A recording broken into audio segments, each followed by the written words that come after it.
So in this fourth video, we're going to go into greater detail about risk assessment. In video 3, we defined risk as the product of the probability of an occurrence with the consequence. And now we're going to discuss different methods to evaluate what the actual numerical or semi-quantitative numerical value of that risk is. There are a number of different techniques that are better suited to different situations, and we will discuss a number of them here. Each tool has different advantages and disadvantages. The simpler tools are generally less thorough and wide-ranging, but hold the advantage of being relatively easy to implement, while something like a HAZOP or bow tie analysis can be very in-depth and quite time-consuming. So it's important to pick the right tool for the job. Checklist is pretty much what it sounds like. A list of items will be prepared. An operator will check the list against the reality they observe, and that's how they evaluate the risk. Something like qualitative risk matrix, QRM, is a semi-quantitative approach where you have categories of probability and categories of consequence, and you can classify your risk into these various categories. Failure modes, effects, and criticality analysis is a equipment-based approach to identifying risks, while HAZOP is hazard and operability analysis, kind of an overall systems approach to identifying risk. Fault tree logic is a pretty quantitative approach to risk description. Uses and or statements and those kind of logical operators. And then bow tie analysis is looking at how threats, hazards, and consequences are related and how they can be mitigated. All right. So in order to select the right tool, you need to know how they work. We're going to look at 3 in detail so that you can get a feeling for these different risk assessment approaches. First one we're going to look at is the checklist. So a checklist is pretty much what it sounds like. It's a list of criteria. The operator or inspector on site will look at the site and compare it with the checklist and see what does and does not match the points on the checklist.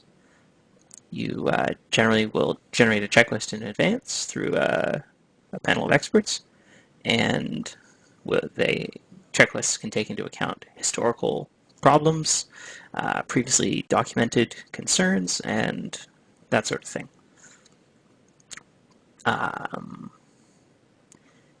Typically, checklists are limited because they're only as good as the people who created the list and the people who are checking against the list. Human beings aren't that good at thinking outside the box on command.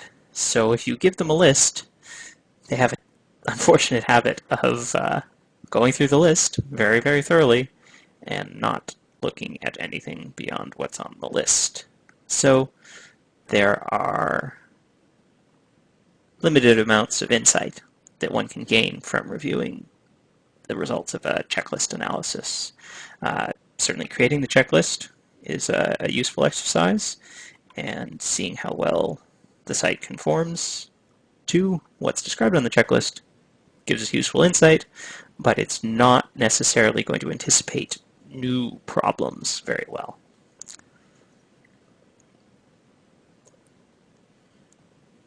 And part of the way we describe this is that we say a checklist has less insight than other methods because it's predetermined, it's preset, you go through the list, and it's not good at stimulating the kind of thinking that allows people to identify new potential hazards.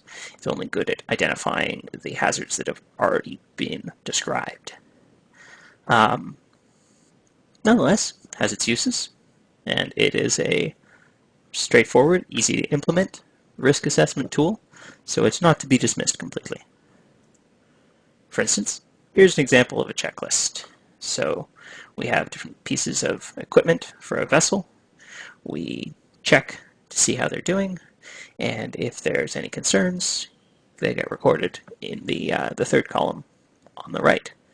It's easy to use, it's pretty straightforward, easy to train someone else to implement, and if you've got that recommendations column on the right-hand side of your checklist, then hopefully you can still try and stimulate that kind of precognitive thinking where you're anticipating new things.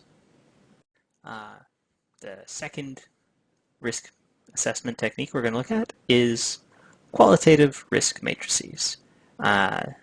This type of risk assessment has an advantage in that it allows for a semi-quantitative description of the risk associated with the various hazards you're exploring, and can help to direct you towards the highest risk elements of a system so that they can get the attention they deserve.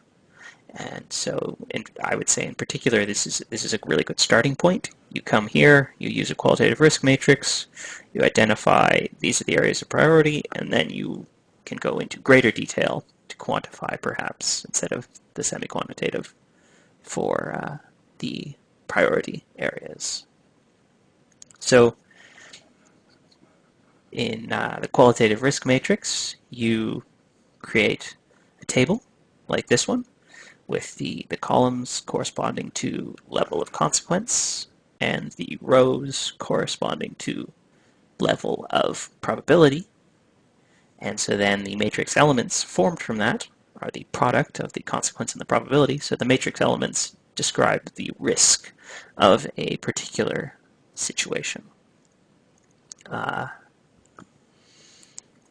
So how do we say what the different probabilities are in this semi-quantitative approach?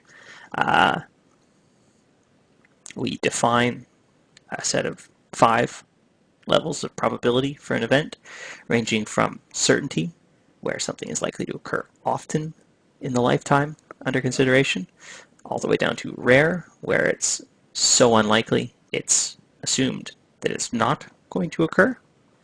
And then you can look at each of your hazards and events and slot them into one of those 5 probabilities.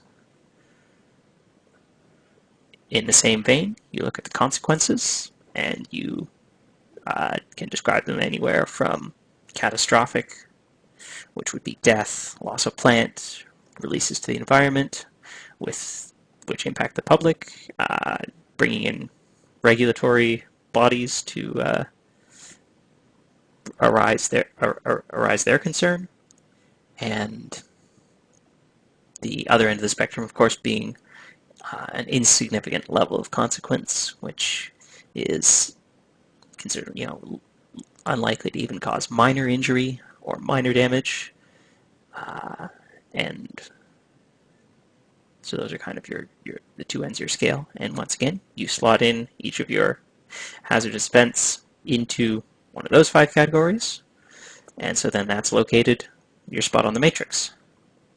So let's take an example.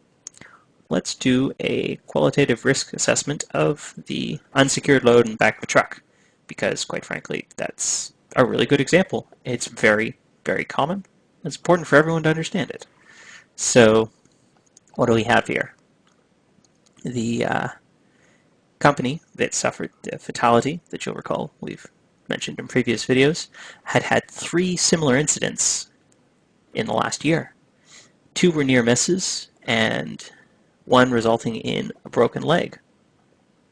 So what do we learn from that?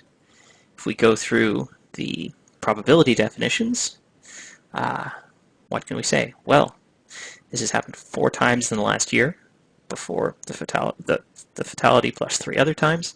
So this probability is a certainty. It is likely to occur often during the lifetime of the operation. Now, think again. Now let's think about the consequence. So we have 2 near misses, a broken leg, and a fatality. So what level of consequence is that? That falls under the catastrophic level of consequence. So death, in this case, obviously bringing it up to that highest level of consequence. So then if we think about where that is on the risk matrix, an event that's certain and catastrophic comes under the rating of extreme risk. And that says, well, extreme means changes need to be made immediately to ensure worker safety. This is a very, very dramatic, important, big problem, and it needs to be dealt with. Now, let's think for a second. After the near misses, or the broken leg, but before the fatality, would we still necessarily have rated the incident as catastrophic and certain? As you can see here, we could argue, after the first near miss, we might have only rated the danger as possible, or sorry, the probability as possible, and we probably would have still rated the consequences major or catastrophic, because it's not hard to imagine. Sure, this was a near miss, but it's not hard to imagine that near miss becoming something much worse.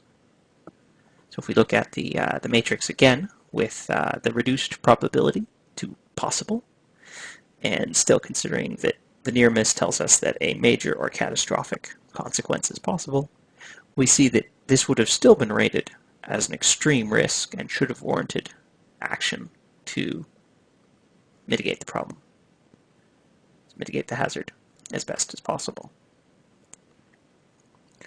So you can see that compared to the checklist method, this risk matrix offers a deeper level of insight and has a stronger effect in identifying the severity of a risk.